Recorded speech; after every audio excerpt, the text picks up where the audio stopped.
សួស្តីអ្នកទាំងអស់គ្នាថ្ងៃនេះយើងវិលជួបគ្នាជាថ្មីនៅក្នុងករណីមួយដែលកើតឡើងទៅលើតារាសម្ដែងនិងតារាចម្រៀងរបស់ទីក្រុងហុងកុងហើយគាត់នឹងគឺមានភាពល្បីល្បាញមែនទែនទាំងខាងសម្ដែងហើយនិងរឿងអាស្រ័យស្នេហាហើយគាត់នោះមានឈ្មោះថាអារ៉ុនខ្វងហើយចង់ដឹងថាតើសាច់រឿងថ្ងៃនេះមានលក្ខណៈដូចម្ដេចតោះយើងនាំគ្នាទៅស្វែងយល់ទាំងអស់គ្នាស្ត្រីម្នាក់ដែលមានឈ្មោះថា Mocha Fang គឺជាតារាបង្ហាញម៉ូដធ្លាប់ត្រូវបានមហាជនពិនិត្យមើលអំពីអតីតកាលដ៏ចម្រូងចម្រាសរបស់នាងហើយមួយទៀតគឺជា Xiao Mei ដែលជាតួអង្គនៅពីក្រោយភាពជោគជ័យរបស់តារាសម្ដែង Aaron Kwok អស់រយៈពេល35ឆ្នាំសំណួរសួរថាតើអ្នកទាំងពីរមានទំនាក់ទំនងអ្វីជាមួយនឹងតារាសម្ដែង Aaron Kwok ដូច្នេះនៅក្នុងបេះដូងអាជីពរបស់ Aaron Kwok តើនរណាគឺជាស្ត្រីដែលមានឥទ្ធិពលបំផុតនៅក្នុងជីវិតរបស់គាត់រឿងនេះគឺចាប់ផ្ដើមជាមួយនឹងការបង្ហោះមួយនៅក្នុងវ័យពោរបស់លោក Wang Xikong ហើយការបង្ហោះនោះអមជាមួយពាក្យមួយឃ្លាដែលថាប្រពន្ធរបស់ Heavenly King ហើយវាបានរុញច្រាន Mocha Fang ឲ្យធ្លាក់ចូលទៅក្នុងការរិះគន់ជាសាធារណៈធ្វើឲ្យអតីតកាលរបស់នាងដែលធ្លាប់ធ្វើជាប្រពន្ធរបស់អ្នកមាននិងទំនាក់ទំនងរបស់នាងក្នុងវិស័យសិល្បៈត្រូវបានលាតត្រដាងត្រឹមតែរយៈពេលមួយយប់ដោយសារតែភាពចម្រូងចម្រាសនោះអត្តសញ្ញាណពិតរបស់ Mocha Fang ក៏ត្រូវបានលាតត្រដាងជាបណ្ដានាងមិនត្រឹមតែជាតារាបង្ហាញម៉ូដនោះទេប៉ុន្តែថែមទាំងជាអ្នកដែលត្រូវបានបណ្ដុះបណ្ដាលដើម្បីបម្រើការសប្បាយសម្រាប់អ្នកដែលមានមុខមាត់ទោះជាយ៉ាងណាក៏ដោយមុនពេលមតិសាធារណៈអាចស្ងប់ស្ងាត់ទៅវិញរឿងដ៏គួរឲ្យភ្ញាក់ផ្អើលមួយទៀតក៏បានលេចចេញមកអ្នកដែលពិតជាគ្រប់គ្រងអំណាចនិងទ្រព្យសម្បត្តិរបស់ Aaron Kwok មិនមែនជាប្រពន្ធវ័យក្មេងរបស់គាត់នោះទេប៉ុន្តែគឺជាស្ត្រីឥតកំបាំងម្នាក់ដែលនៅក្បែរគាត់អស់រយៈពេល35ឆ្នាំហើយស្ត្រីម្នាក់នោះមិនមានងារជាផ្លូវការទេប៉ុន្តែនាងមានឥទ្ធិពលខ្លាំងជាងប្រពន្ធស្របច្បាប់របស់ Aaron Kwok ទៅទៀតទោះបីជាមានការចង់ដឹងចឹងឃើញពីសាធារណជនក៏ដោយក៏ Xiao Mei នៅតែរក្សាការសម្ងាត់ដោយគ្រាន់តែចែករំលែកថានាងនិង Aaron មានភាពស្និទ្ធស្នាលច្រើនឆ្នាំហើយតែងតែរៀបចំកន្លែងពិសេសមួយនៅក្នុងជីវិតរបស់ពួកគេទៅវិញទៅមក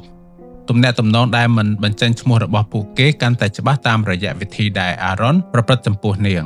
បើទោះបីជាគាត់មិនដែលបង្ហាញឋានៈរបស់ Xiao Mei ជាសាធារណៈក៏ដោយក៏គាត់តែងតែអនុញ្ញាតឲ្យនាងទៅជាមួយគាត់ទាំងការងារនិងការងារផ្ទាល់ខ្លួនហើយការគ្រប់គ្រងហិរញ្ញវត្ថុគឺស្ថិតនៅលើដៃរបស់នាងទាំងអស់នៅក្នុងកិច្ចសម្ភាសន៍មួយនៅពេលដែលគេសួរគាត់ថាតើនរណាជាអ្នកគ្រប់គ្រងទ្រព្យសម្បត្តិរបស់គាត់ Aaron ក៏បានឆ្លើយដោយត្រង់ថាគាត់យកចិត្តទុកដាក់ទៅលើផលប្រយោជន៍ផ្ទាល់ខ្លួនដូចជាការប្រមូលរថយន្តការជួញដូរភាគហ៊ុនហើយបញ្ហាហិរញ្ញវត្ថុទាំងអស់ត្រូវបានគ្រប់គ្រងដោយក្រុមហ៊ុនគណនេយ្យរបស់គាត់ហើយនិង Xiao Mei ចម្លើយរបស់គាត់បានបញ្ជាក់យ៉ាងច្បាស់ថាបើទោះបីជា Mocha Fang គឺជាប្រពន្ធស្របច្បាប់របស់គាត់ក៏ដោយប៉ុន្តែ Xiao Mei គឺជាអ្នកសម្រេចចិត្តយ៉ាងពិតប្រាកដទំនាក់ទំនងនេះកាន់តែច្បាស់នៅក្នុងខែសីហាឆ្នាំ2022នៅពេលដែលឪពុករបស់ Xiao Mei បានទទួលមរណភាពទោះបីជាវាជាកម្មវិធីគ្រួសារឯកជនក៏ដោយក៏ពិធីបុណ្យសពនេះបានទាក់ទាញការចាប់អារម្មណ៍ពីសាធារណជនដោយសារតែ Aaron មិនត្រឹមតែចូលរួមប៉ុណ្ណោះទេប៉ុន្តែថែមទាំងនាំនៅក្នុងព្រឹត្តិការណ៍ធំៗនៅក្នុងឧស្សាហកម្មកម្សាន្តហុងកុងពិធីប្រគល់ពានរង្វាន់ពិធីដឹងគុណ Aaron ហើយនិង Xiao Mei តែងតែបង្ហាញខ្លួនជាមួយគ្នាមិនថាផ្ញើកម្រងផ្កាបុណ្យសរសេរសម្បត្តិចែករំលែកទុក្ខឬចូលរួមពិធីសំខាន់ៗទេអ្នកទាំងពីរតែងតែនៅក្បែរគ្នាទំនាក់ទំនងដ៏យូរអង្វែងនេះបានធ្វើឲ្យមហាជនមានការងឿងឆ្ងល់ថាប្រសិនបើជា Xiao Mei ពិតជាមនុស្សសំខាន់បំផុតនៅក្នុងជីវិតរបស់ Aaron មែននោះហើយអ្វីបានជាគាត់ជ្រើសរើសរៀបការជាមួយនឹង Mocha ដើម្បីយល់អំពីទំនាក់ទំនងនេះយើងត្រូវក្រឡេកមើលដំណើរជីវិតរបស់ Xiao Mei ចាប់តាំងពីថ្ងៃដំបូងរបស់នាងឈានជើងចូលទៅក្នុងឧស្សាហកម្មកម្សាន្ត Xiao Mei កើតនៅក្នុងឆ្នាំ1984បានចាប់ផ្ដើមអាជីពរបស់នាងនៅក្នុងពិភពកម្សាន្តជាជំនួយការនាយកសម្រាប់ Jet Solid Gold ដែលជាកម្មវិធីដ៏ពេញនិយមមួយដែលផលិតដោយទូរទស្សន៍ TVB នៅពេលនោះនាងគឺជាយុវវ័យពោរពេញទៅដោយក្តីសុបិនដ៏ធំអំពីតន្ត្រីនិងសិល្បៈមួយឆ្នាំក្រោយមកនាងត្រូវបានផ្ដល់ឱកាសឲ្យនិពន្ធទំនុកច្រៀងសម្រាប់បទ A Little Bit of Wind and Rain ដែលជាបទចម្រៀងដែលសម្ដែងដោយលោក Roman Tham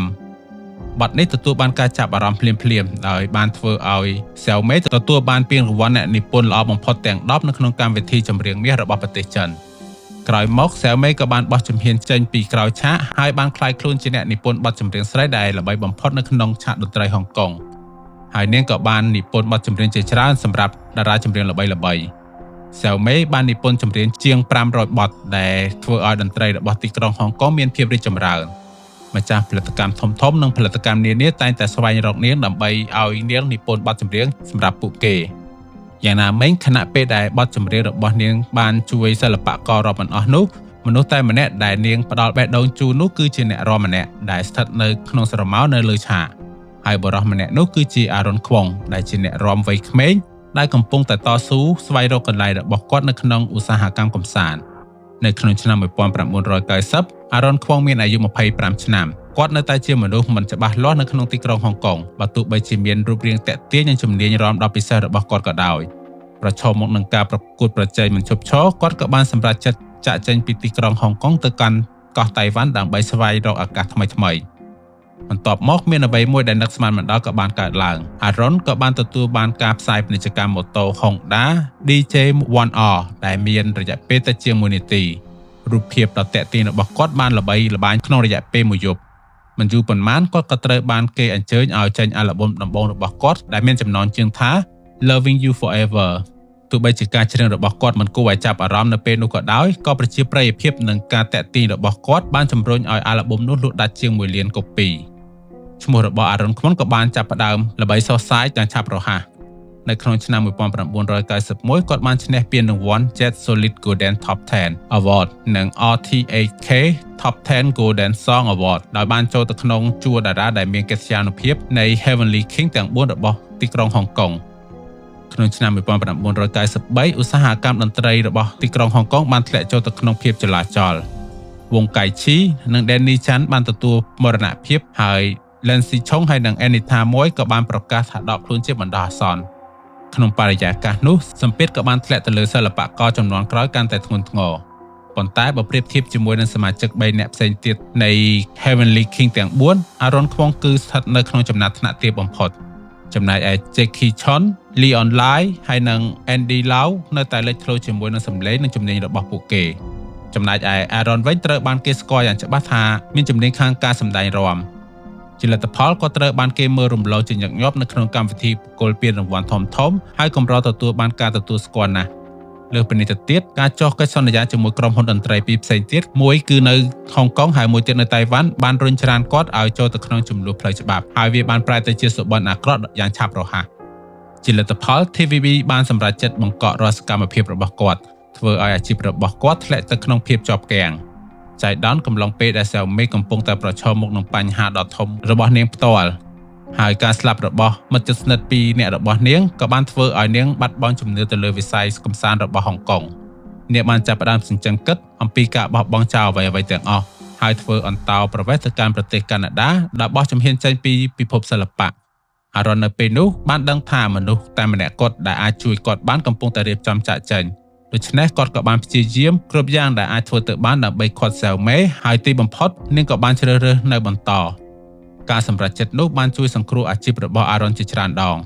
នៅពេលដែលអារ៉ុនជាប់នៅក្នុងវិបត្តិកិច្ចសន្យាសៅមេភ្លាមៗនោះបានបង្កើត Cell Studio ដើម្បីក្លាយទៅជាអ្នកគ្រប់គ្រងផ្ទាល់ខ្លួនរបស់អារ៉ុនដែលជាអ្នកដឹកនាំទិសដៅអនាគតរបស់គាត់ដោយស្ងៀមស្ងាត់នាងចាប់ផ្ដើមបង្ហាញភាពវៃឆ្លាតជាយុទ្ធសាស្ត្ររបស់នាងជាមួយនឹងបណ្ដាញដ៏ទូលំទូលាយរបស់នាងនិងការយល់ដឹងយ៉ាងមុតស្រួចអំពីពិភពកម្សាន្តសៅមេបានជួយអារ៉ុនដោះស្រាយបញ្ហាផ្លូវច្បាប់របស់គាត់យ៉ាងឆាប់រហ័សនាងថែមទាំងបានដាក់សម្ពាធទៅលើអតីតអ្នកគ្រប់គ្រងរបស់អារ៉ុនឲ្យទទួលយកថ្លៃ $3.8 លានដើម្បីចុះហត្ថលេខាទៅលើកិច្ចសន្យារយៈពេល2ឆ្នាំទោះបីជាលុយនេះមិនត្រូវបានវិនិយោគទៅលើអារ៉ុនក៏ដោយប៉ុន្តែការពិតទៅអ្នកដែលក្រុមហ៊ុនយកចិត្តទុកដាក់ពិតប្រាកដនោះគឺជាសៅមេក្រៅពីការងារធ្វើជាអ្នកនិពន្ធបទចម្រៀងនាងក៏ជា manager ដែលមានបទពិសោធន៍ម្នាក់ដែលបានបង្កើតវីដេអូចម្រៀងល្បីៗជាច្រើនដែលគេស្គាល់ថានាងមានសមត្ថភាពលាយបញ្ចូលរូបភាពក្បាច់រាំនិងអារម្មណ៍ជាមួយនឹងភាពស្រស់ស្អាតដ៏គួរឲ្យកត់សម្គាល់ខណៈពេលដែលនាងកំពុងតែធ្វើឲ្យអាជីពរបស់អារ៉ុនខ្វងមានស្ថិរភាពគូប្រជែងថ្មីមួយទៀតក៏បានលេចចេញមកនៅក្នុងឆ្នាំ1994 Jimmy Lin មកពីតៃវ៉ាន់បានតាក់ទាញចំណាប់អារម្មណ៍មួយនៅក្នុងទីក្រុងហុងកុងបន្ទាប់ពីបានសម្ដែងរយៈពេល4យប់ជាប់គ្នានៅហុងកុង Coliseum ដែលធ្វើឲ្យគាត់ក្លាយទៅជាសិល្បករវ័យក្មេងបំផុតដែលមិនធ្លាប់មានដែលបានសម្រេចនូវស្នាដៃនោះអ្វីដែលកាន់តែតាក់ទាញជាងនេះទៅទៀតនោះគឺរូបរាងរបស់គាត់ស្ទើរតែដូចគ្នាទៅនឹងអារ៉ុនហើយអ្វីដែលសំខាន់ជាងនេះទៅទៀតនោះគឺ Jimmy Lin មានអាយុតិចជាងអារ៉ុនដល់ទៅជាង10ឆ្នាំ ក្រោមសម្ពាធនោះសែមីនាងបានដឹងថាបើសិនជាអារ៉ុននៅតែរក្សារូបភាពដដែលនោះគាត់នឹងត្រូវបានគេជំនួសតំណែងរបស់គាត់ភ្លាមៗនោះនាងបានគូសវាសយុទ្ធសាស្ត្របដូរឈ្មោះឡើងវិញទាំងស្រុងដែលប្រែក្លាយអារ៉ុនឲ្យទៅជាសុភាពបុរសដែលមើលទៅជាមនុស្សចាស់ទុំជាងមុនហើយវាគឺជាទិសដៅច្បាស់លាស់គ្រប់គ្រាន់ដើម្បីការពារគាត់ពីការគ្របដណ្ដប់ដែលគូប្រជែងវ័យក្មេងដែលកំពុងតែកើនឡើងហើយលទ្ធផលដែលទទួលបានគឺលើសពីការរំពឹងទុកទាំងអស់រូបភាពថ្មីរបស់គាត់មិនត្រឹមតែជួយគាត់ឲ្យរួចផុតពីរលកនៃការប្រកួតប្រជែងប៉ុណ្ណោះទេវាថែមទាំងជំរុញឲ្យគាត់ក្លាយទៅជា Heavenly King ពិតប្រាកដនៅលើឆាកចំនួននៃការបង្ហាញខ្លួនរបស់គាត់នៅហុងកុង Coliseum បានកើនឡើងចាប់ពី16ទៅ25ហើយចុងក្រោយបានកើនរហូតដល់28ដោយបានបំបែកកំណត់ត្រានិងពង្រឹងកន្លែងរបស់គាត់ក្នុងចំណោម Heavenly King ទាំង4ទោះបីជាយ៉ាងនេះក្តីភាពជោគជ័យនោះត្រូវបានគ្របដណ្ដប់យ៉ាងរហ័សដោយរឿងអាស្រូវដែលមិននឹកស្មានដល់នៅក្នុងឆ្នាំ1999គាត់បានធ្លាក់ចូលទៅក្នុងដំណាក់កាលដ៏ខ្មៅងងឹតបំផុតនៃអាជីពរបស់គាត់នៅពេលដែលគាត់នឹងត្រូវបានគេកត់ត្រាទុកជាសម្ងាត់កំឡុងពេលជួបជុំឯកជននៅប្រទេសអូស្ត្រាលីបើទោះបីជាគាត់មិនបានធ្វើអ្វីមិនសមរម្យក៏ដោយក៏ឧបទ្ទវហេតុនោះនៅតែបំផ្លាញមុខមាត់គាត់យ៉ាងធ្ងន់ធ្ងរតម្លៃពាណិជ្ជកម្មរបស់គាត់ក៏បានធ្លាក់ចុះអ្នកឧបត្ថម្ភក៏ត្រូវបានដកចេញហើយកិច្ចសន្យាភាពយន្តរបស់គាត់ក៏ត្រូវបានផ្អាកដែលមិនមានជំរឿផ្សេងទៀតគាត់ត្រូវបានគេបង្ខំឲ្យទទួលយកថ្លៃសម្ដែងទាបដែលមិនគួរឲ្យជឿដើម្បីសម្ដែងក្នុងភាពយន្តចំនួន2និងភាពយន្តមនោសញ្ចេតនាមួយជាអកុសលវាបានប្រែក្លាយទៅជាការបរាជ័យដ៏ធំបំផុតរបស់គាត់អាជីពជាតារាសម្ដែងរបស់គាត់ធ្លាក់ក្នុងភាពជាប់គាំងហើយវិស័យសិល្បៈរបស់គាត់នៅពេលនោះរងចាំតែថ្ងៃរលត់តែប៉ុណ្ណោះស្របពេលជាមួយគ្នានោះដែរ Xiaomi ក៏បានបដិសេធមិនព្រមចុះចាញ់ចំពោះអ្វីដែលបានកើតឡើងនៅក្នុងឆ្នាំ2005នាងបានបញ្ចុះបញ្ចូល Aaron ឲ្យដើរតួក្នុងរឿង Divergent លើកនេះគាត់បានបោះបង់ចោលរូបភាពលើឆាករបស់គាត់ដើម្បីប្រែក្លាយខ្លួនទៅជាអ្នកស៊ើបអង្កេតដ៏ចម្លែកនិងគួរឲ្យខ្លាចយ៉ាងខ្លាំងគាត់បានដាក់អ្វីគ្រប់យ៉ាងដែលគាត់មាននៅក្នុងតួនាទីក្នុងខ្សែភាពយន្តនោះហើយទីបំផុត Xiaomi ក៏បានយកឈ្នះល្បែងរបស់នាងពួកគេបានទទួលជ័យជំនះក្នុងកម្មវិធី Golden Horse Award លើកទី42នៅពេលដែល Aaron ទទួលបានពានរង្វាន់តារាសម្ដែងល្អបំផុតគាត់បានថ្លែងអំណរគុណភ្លាមៗចំពោះស្ត្រីដែលតែងតែឈរនៅក្បែរគាត់ជាមួយនឹងដៃញាប់ញ័រនិងទឹកភ្នែកស្រស់ចកនៅចំពោះមុខទស្សនិកជនរាប់ពាន់នាក់គាត់បានដើរចេញពីលើឆាកទៅរក Xiaomi ហើយអោបនាងយ៉ាងតឹងនិងបាននិយាយថារង្វាន់នេះគឺជារបស់ពួកយើងទាំងពីរមួយឆ្នាំក្រោយមកក្នុងឆ្នាំ2006គាត់ក៏បានឈ្នះជាតួសម្ដែងល្អបំផុតម្ដងទៀតសម្រាប់រឿង After This Hour Is Sealed ដែលបានក្លាយទៅជាតារាសម្ដែងហុងកុងទី2បន្ទាប់ពី Jackie Chan ដែលទទួលបានជ័យលាភីត្រឡប់មកវិញនៅក្នុងកម្មវិធី Golden Horse Award ហើយការរិះគន់ការពីអតីតកាលរបស់គាត់ក៏រសាយបាត់ភ្លាមមហាជនជឿថាទំនាក់ទំនងរបស់ពួកគេនឹងបញ្ចប់ដោយរឿងស្នេហាដ៏ល្អឥតខ្ចោះ Xiaomi គឺជាស្ត្រីដែលតែងតែគាំទ្រភាពជោគជ័យរបស់គាត់ហើយគាត់ក៏ជាតារាជួរមុខដែលនាងបានលះបង់ភាពយុវវ័យរបស់នាងក្នុងការកសាងកេរ្តិ៍ឈ្មោះឲ្យគាត់បន្ទាប់ពីនៅក្បែរគ្នាអស់រយៈពេលជាច្រើនឆ្នាំអ្នករាល់គ្នាសន្មតថាពួកគេនឹងនៅជាមួយគ្នាជារៀងរហូតប៉ុន្តែការពិតទៅមិនមែនគ្រប់រឿងទាំងអស់ត្រូវបានបញ្ចប់ដោយល្អនោះទេមិនថាស្ថិតនៅត្រង់ចំណុចកំពូលឬចំណុចទាបនៃអាជីពរបស់គាត់នោះទេ Aaron ខ្វងមិនដែលលាក់បាំងធម្មជាតិនៃចរិត Playboy របស់គាត់ឡើយយ៉ាងហោចណាស់មានស្ត្រី18នាក់ត្រូវបានគេនិយាយថាមានទំនាក់ទំនងស្នេហាជាមួយគាត់ហើយអ្នកទាំងនោះមានដូចជា Cecilia Yu Ching បន្ទាប់មកក៏មាន Vivian Chen ដែលជាតារាសម្ដែងដែលត្រូវបានគេស្គាល់ជាតួអង្គនៅក្នុងរឿងភាគបុរាណឆុងយ៉ាវបន្ទាប់មកតារាល្បីមួយចំនួនទៀតដែលមានដូចជា Anita Yuan, Christy Chon, Athena Chu ហើយនិងតារា model Lin Huangសូម្បីតែ Suchi ក៏ធ្លាប់មានពាក្យចចាមអារ៉ាមថាមានទំនាក់ទំនងពិសេសជាមួយគាត់បន្ទាប់ពីសហការគ្នាក្នុងវីដេអូចម្រៀងមួយហើយពាក្យចចាមអារ៉ាមមិនឈប់នៅក្នុងឧស្សាហកម្មហុងកុងប៉ុណ្ណោះទេវាថែមទាំងលាតសន្ធឹងឆ្លងព្រំដែនទៅកាន់ប្រទេសបារាំងជប៉ុននិងកាណាដាថែមទៀតផងក្នុងនោះមាន Amanda Strang ដែលជាតារាម៉ូដែលជនជាតិបារាំងដែលធ្លាប់ធ្វើការនៅទីក្រុងហុងកុងនិងតារាសម្ដែងស្រីល្បីល្បាញម្នាក់មកពីប្រទេសជប៉ុនមានឈ្មោះថា Nora Fujiwaraទោះជាយ៉ាងណាក៏ដោយក្នុងចំណោមរឿងអាស្រូវស្នេហារាប់មិនអស់ទាំងនោះភាពតក់ស្លុតបំផុតនៅក្នុងអាជីពរបស់ Aaron បានមកពីការបែកធ្លាយវីដេអូស្និទ្ធស្នាលមួយនៅក្នុងឆ្នាំ1999នៅពេលនោះគាត់ស្ថិតនៅក្នុងកម្រិតកំពូលនៃកិត្តិនាមរបស់គាត់ដោយជឿជាក់អំពីភាពទាក់ទាញរបស់គាត់ប៉ុន្តែលើកនេះគាត់មិននឹកស្មានថាគាត់បានដើរចូលទៅក្នុងអន្ទាក់ដែលរៀបចំដោយប្រុងប្រយ័ត្ននៅពេលនោះគាត់ប្រញាប់ទៅសន្តាគារដោយចំណាយពេលមួយយប់ដើម្បីបំពេញចំណង់ចំណូលចិត្តឯកជនរបស់គាត់ ព ប៉ុន្តែអ្វីដែលរងចាំគាត់មិនមែនជាភាពផ្អែមល្ហែមដែលគាត់ស្រមៃនោះទេវាគឺជាកាមេរ៉ាដែលត្រូវបានគេលាក់ទោសហើយការជួបជុំរបស់គាត់ទាំងមូលត្រូវបានថតតាំងពីដើមដល់ចប់ជាសំណាងល្អអ៊ីនធឺណិតមិនបានរីករាលដាលនៅពេលនោះដូច្នេះវីដេអូនោះមិនត្រូវបានផ្សព្វផ្សាយជាសាធារណៈនោះទេបើទោះបីជាមានការបញ្ជាពីប្រព័ន្ធផ្សព្វផ្សាយក៏ដោយក៏រឿងហេតុនេះបានបន្សល់ទុកនូវការខូចខាតយ៉ាងធ្ងន់ធ្ងរនៅពេលនោះ Xiaomi ក៏បានរៀបចំសន្និសីទសារព័ត៌មានបន្ទាន់មួយដោយអះអាងថា Aaron គឺជាជនរងគ្រោះនៃរឿងនេះហើយបានធ្លាក់ចូលទៅក្នុងអន្ទាក់ដែលគេបានរៀបចំទុកជាមុននាងក៏បានតាក់ទងទៅបណ្ដាញផ្សព្វផ្សាយដែលគួរឲ្យទុកចិត្តដើម្បីគ្រប់គ្រងរឿងទាំងនេះនិងរៀបចំសកម្មភាពសប្បុរសធម៌ដើម្បីកសាងឡើងវិញនៅមុខមាត់សាធារណៈរបស់គាត់ឲ្យបានឆាប់រហ័សដោយធានាថាស្ថានភាពរបស់គាត់គឺស្ថិតនៅជាតារាក្នុងបញ្ជី A ដដែលក្រោយមកនៅក្នុងឆ្នាំ2014 Aaron ក៏បានជួបរឿងអាស្រ័យស្នេហាដ៏ធ្ងន់ធ្ងរជាងនេះទៅទៀតដូចនេះជនជាប់ចោទមិនមែនជាអ្នកមកពីឧស្សាហកម្មកំសាន្តទេប៉ុន្តែគឺជានិស្សិតអន្តរជាតិអាយុ23ឆ្នាំមកពីប្រទេសជប៉ុននៅចំពោះមុខកាមេរ៉ានារីម្នាក់នោះបានយំហើយចោទប្រកាន់ Aaron ថាជាគូស្នេហាដែលរត់ចោលនាងនិងគំរាមចេញសារជាអក្សរនិងវីដេអូអាក្រាតកាយ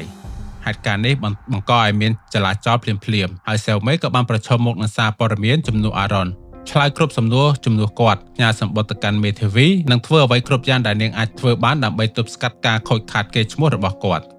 ត្រង់ចំណុចនេះមហាជនចាប់ផ្ដើមចោទជាសំណួរអំពីទំនាក់ទំនងរបស់ពួកគេយ៉ាងខ្លាំងរហូតដល់ក្នុងឆ្នាំ2007ប្រព័ន្ធផ្សព្វផ្សាយហុងកុងក៏បានបង្ហាញព័ត៌មានដ៏គួរឲ្យភ្ញាក់ផ្អើលដោយនឹកស្មានមិនដល់ Xiaomi បានលក់ផ្ទះដែលនាងបានរស់នៅអស់រយៈពេលជាង9ឆ្នាំនៅក្នុងតម្លៃ $2.3 លាននិងប្រើប្រាស់លុយទាំងនោះដើម្បីផ្គត់ផ្គង់ជីវភាពរស់នៅដ៏ហួសហេតុរបស់ Aaron ដំណឹងនេះបានរីករាលដាលយ៉ាងឆាប់រហ័សហើយគ្មាននរណាម្នាក់អាចយល់បានថាហេតុអ្វីបានជាអ្នកនិពន្ធទំនុកចម្រៀងដ៏ឆ្នើមម្នាក់អាចលះបង់អ្វីគ្រប់យ៉ាងសម្រាប់តែ Aaronពីអ្នកដឹកនាំផលិតករនិងអ្នកសិល្បៈដ៏គួរឲ្យគោរពក្រោយមកនាងក៏បានក្លាយទៅជាស្រមោលនៅពីក្រោយភាពជោគជ័យរបស់ Aaron នាងលែងមានសមិទ្ធផលផ្ទាល់ខ្លួនរបស់នាងទៀតហើយប៉ុន្តែគ្រាន់តែជាអ្នកគ្រប់គ្រងរបស់ Aaron តែប៉ុណ្ណោះបើទោះបីជាមានការរំពឹងទុកមិនចេះចប់មិនចេះហើយក៏ដោយក៏ Xiaomi បានជ្រើសរើសភាពស្ងប់ស្ងាត់នាងមិនដែលបញ្ចូលខ្លួនឯងហើយក៏មិនដែលព្យាយាមស្ការពារកេរ្តិ៍ឈ្មោះរបស់នាងផងដែរហើយនៅក្នុងឆ្នាំ2017នៅពេលដែល Aaron មានអាយុ52ឆ្នាំស្រាប់តែគាត់នឹងបានប្រកាសអំពីការរៀបការរបស់គាត់ហើយស្ត្រីដែលគាត់ជ្រើសរើសគឺជាតារាម៉ូដែលមានវ័យក្មេងជាងគាត់រហូតដល់26ឆ្នាំអ្វីដែលគួរឲ្យកត់សម្គាល់នោះគឺ Xiaomi គឺជាអ្នករៀបចំពិធីមង្គលការទាំងមូលហើយពិធីមង្គលការនោះមើលទៅហាក់ដូចជាសាមញ្ញគ្មានអ្វីអស្ចារ្យដែលស័ក្តិសមជាមួយនឹងកិត្តិយស Heavenly King ព្រោះវាគ្មានពិធីជប់លៀងអធិកអធមគ្មានការជួបជុំគ្នាច្រើនពីសំណាក់អ្នកសារព័ត៌មានឬក៏តារាសម្ដែងផ្សេងទៀតពាក្យចចាមអារ៉ាមបានរីករាលដាលយ៉ាងឆាប់រហ័សហើយមនុស្សជាច្រើនជឿថាបើទោះបីជា Xiaomi មិនបានបង្ហាញខ្លួនផ្លូវការណាមួយក៏ដោយប៉ុន្តែនាងគឺជាមនុស្សតែម្នាក់ដែលបានដើរជាមួយ Aaron អស់ជាច្រើនទសវត្សរ៍ខណៈពេលដែលភរិយាវ័យក្មេងរបស់នាងគ្រាន់តែជាអ្នកដែលបំពេញតួនាទីផ្ដល់កំណើតឲ្យកូននិងរក្សារូបភាពគ្រួសារជាសាធារណៈតែប៉ុណ្ណោះមនុស្សជាច្រើនចាប់ផ្ដើមក្រឡេកមើលទៅលើអ្វីគ្រប់យ៉ាងដែល Xiaomi បានផ្ដល់ឲ្យគាត់ក្នុងរយៈពេលជាច្រើនឆ្នាំមកនេះអ្នកនិពន្ធទំនុកច្រៀងដ៏ល្បីម្នាក់និងជានាយកដែលមានទេពកោសល្យម្នាក់បានក្លាយទៅជាអ្នកគ្រប់គ្រងផ្ទាល់ខ្លួនរបស់គាត់អស់រយៈពេលជាង35ឆ្នាំនាងបានឈរនៅក្បែរគាត់គ្រប់កលៈទេសៈប៉ុន្តែនៅក្នុងពេលវេលាដ៏សំខាន់បំផុតនៃជីវិតរបស់គាត់អ្នកដែលនៅក្បែរគាត់មិនមែនជារូបនាងទៅវិញជាចុងក្រោយនៅពេលដែលប្រឈមមុខនឹងការរំពឹងទុកទាំងអស់នេះ Xiaomi បាននិយាយយ៉ាងសាមញ្ញថាអារម្មណ៍របស់នាងត្រូវបានដាក់ចូលទៅក្នុងអត្ថបទចម្រៀងដែលនាងធ្លាប់បានសរសេររួចហើយសេចក្តីសុខដ៏ធំបំផុតរបស់នាងគឺការមើលឃើញមនុស្សដែលនាងស្រឡាញ់បន្តទៅមុខដោយសុភមង្គលឥឡូវនេះក្នុងវ័យ62ឆ្នាំនាងបានបន្តរស់នៅយ៉ាងស្ងប់ស្ងាត់តែម្នាក់ឯងនាងបានលះបង់រយៈពេល35ឆ្នាំនៃយុវវ័យរបស់នាងដើម្បីឈរក្បែរ Aaron ឆ្លងកាត់រាល់ជ័យជំនះនិងការលំបាកហើយសំណួរដែលបានសួរថាតើរយៈពេល35ឆ្នាំដែលនាងបានលះបង់មានតម្លៃដែរឬទេគឺមានតែនាងតែម្នាក់គត់ដែលអាចឆ្លើយសំណួរនេះបាន